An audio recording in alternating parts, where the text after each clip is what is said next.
Rich kids trap and rape కేసులో జూబ్లీహిల్స్ పోలీసులకు మరో యువతి ఫిర్యాదు చేసింది. తాను అర్జున్ చేతిలో మోసపోయానంటూ పోలీసులకు కంప్లైంట్ చేసింది. ఇన్స్టాగ్రామ్లో ప్రేమ పేరుతో పరిచయమై 6 లక్షల రూపాయలతో పాటు సెల్ ఫోన్ తీసుకున్నాడని వాపోయింది బాధితురాలు. దీంతో అర్జున్ అరాచకాలు అన్నీ ఇన్ని కావని అభిప్రాయం వ్యక్తం చేస్తున్నారు జూబ్లీహిల్స్ ప్రజలు. ఏపీకి చెందిన Arjun and team rich kids లక్ష్యంగా వలపు వల విసిరి భారీ మొత్తంలో డబ్బులు వసూలు చేశారని పోలీసుల విచారణలో తేలింది. ఈ కేసులో ఇప్పటికే 8 మందిని అరెస్టు చేశారు పోలీసులు. అర్జున్ సోదరుడు, తల్లి, మేనమామతో పాటు 4 స్నేహితులను అదుపులోకి తీసుకున్నారు. అర్జున్ తన స్నేహితుల ఫోన్ల నుంచి అమ్మాయిలను ట్రాప్ చేశాడు. ఒకవేళ పోలీసులకు దొరికినా తమపైకి డౌట్ రాకుండా ఫ్రెండ్స్ ఇన్స్టాగ్రామ్స్ వాడుకున్నాడు. ధనిక మైనర్ బాలికలను ట్రాప్ చేసి వారి తల్లిదండ్రులు లేని సమయంలో ఇంటికి వెళ్లి శారీరకంగా లొంగ తీసుకునేవాడు.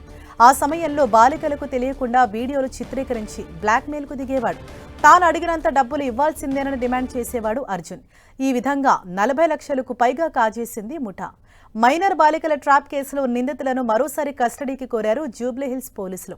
ఇప్పటికే 4 రోజులు కస్టడీలోకి తీసుకుని అర్జున్, ప్రవీణ్ను పోలీసులు విచారించారు.